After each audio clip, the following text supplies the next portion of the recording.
Good morning, my Real News Media TV family. Thank you so much for tuning in this morning, and I'm wishing for everyone a wonderful and a productive day. And in the news this morning for February 26, 2024, Morgan Heritage lead singer Peter has died. Lead singer of Morgan Heritage, Peter Anthony Morgan, has died. The family made a post of the singer's passing, stating that Morgan, affectionately called Peter, died on Sunday. The post did not reveal how he passed. It is out of sincere love that we share that our beloved husband, father, son, and a brother, and the lead singer of Morgan Heritage, Peter Anthony Morgan, has ascended today, February 25, 2024. Jah come and save us from ourselves, because love is the only way, the family wrote in the post.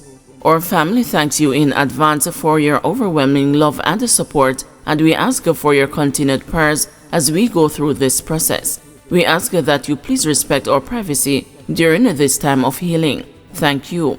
Morgan led the Grammy Award-winning group, which consisted of 5 children of reggae artist Denroy Morgan. The other members are Una Morgan, Roy Gramps Morgan, Nakhamia Lukes Morgan, and Memam Letel Mr. Mojo Morgan. Westmoreland cyclist killed in road crash. A motorcyclist died as a result of injuries he sustained in a motor vehicle collision in White House, Westmoreland Saturday night. The deceased has been identified as Marquez Lindo of a White House address in the parish.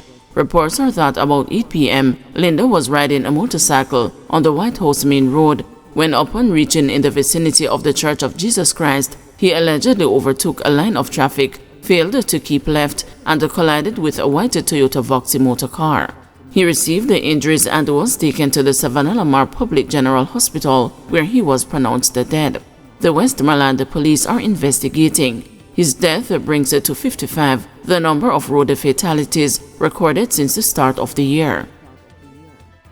St. Mary Higler charged with attempted rape and wounding.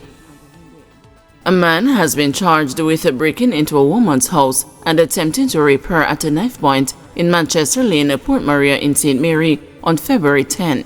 Charged is 30-year-old Shane Scott, a Higler of Manchester Lane in the parish. He is charged with attempted rape, burglary, larceny, 2 counts of assault at common law, and unlawful wounding. Reports from the Port Maria police are that about 4:30 a.m., a woman was in her house when Scott gained entry to her room through a window.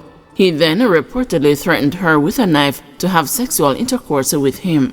The woman was able to escape through the same window from which the culprit gained entry. She later discovered that the accused stole 2 cellular phones, 1 Samsung tablet, 1 HP laptop, and a sum of local and foreign currencies. The woman was assisted to the hospital, where she was treated and released. Scott was accosted by the police on Wednesday, February 21. He was later charged after being pointed out during an identification parade. A court date for him is being finalized. St. James, a woman charged with the death of her 5-month-old baby. Detectives assigned to the St. James Police Division have charged a woman with murder for the death of her 5-month-old baby, Destiny Brown, at their home in Barrett Hall, Lilliput in St. James on Tuesday, December 6, 2023. Charged is 27-year-old Shamoya Green of a Barrett Hall address. Reports are that about 5:35 p.m., Green was at home with her common-law husband and other family members when she asked to have a conversation with her partner about their relationship. However, the man reportedly deferred the talks for later that evening. Green allegedly became enraged and left the room, taking the baby with her. She reportedly took Destiny to the roof on the 3rd floor of the building and threw her on the concrete pit in the yard. The police were alerted and Destiny was taken to the hospital, where she died while being treated. Following an investigation into the matter, Green was charged on Saturday, February 24, after she was interviewed in the presence of her attorney. Her court date is being finalized. Judge throws out Isaac Buchanan's GP lawsuit against the Custos and the Justice Minister. A claim by attorney Isaac Buchanan that he was wrongfully denied being appointed a Justice of the Peace has been thrown out by Supreme Court Judge Justice Tara Carr, who found that the arguments advanced by him are pointless. Buchanan had filed the suit after applying to Custos of Kingston, Stedman Fuller, to become a JP in January 2017. He named the advisory committee for the Custos and the Justice Minister Delroy Chuck as the second and the third defendants respectively. Essentially, Buchanan had argued that he was informed in a letter dated March 5, 2019 that his application had been approved. He thereafter completed the mandatory training course at the Judicial Training Institute.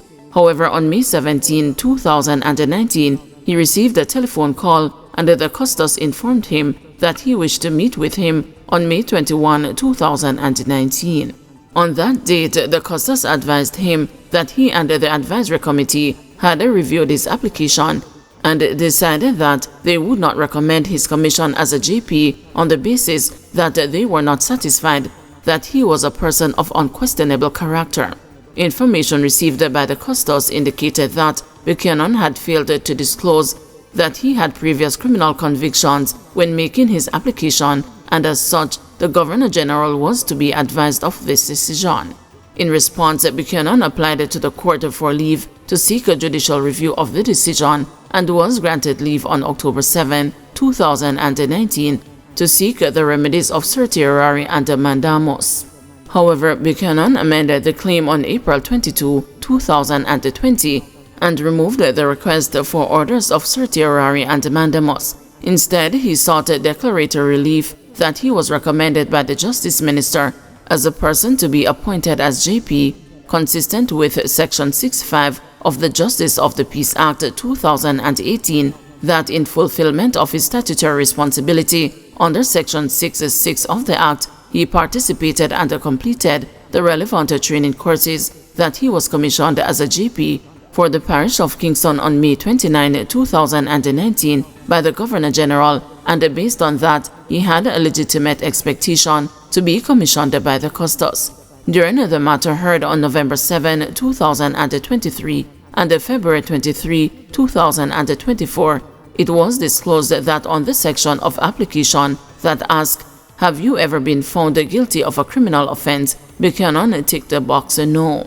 Because of his status as an attorney at law, the Custos stated that he did not refer Buchanan's application to the police for further checks, but instead sent the application to the Justice Minister for his consideration. However, while Buchanan was attending the training courses for prospective JPs, the Custos was informed by another JP that Buchanan had a prior history with the criminal law. The Custos was also contacted by a senior police officer assigned to the deportee center who indicated that Buchanan would not be a suitable person to attend the center as he had been previously processed there as a deportee. Having received these complaints, the Custos reviewed the application of the claimant and referred the application to the committee. The committee decided not to appoint the claimant as a JP as they formed the view that Mr. Buchanan's failure to truthfully represent his position in relation to the convictions made it impossible for the advisory committee to be of the view that Mr. Buchanan at the time of his application was of unquestionable integrity, Justice Carr said in the ruling. She concluded that the first three declarations sought by Buchanan are superfluous and refused them. The judge also ruled that he is not entitled to a declaration that he had a legitimate expectation to be appointed as a JP as he failed to make a full disclosure on his application, thereby nullifying his recommendation. Additionally, she ruled that Buchanan is not entitled to take the oath of office as the Custos in the exercise of his discretion, has found that he has not met the requirements as set out in the Justice of the Peace Act. Justice Carr made no order as to cost.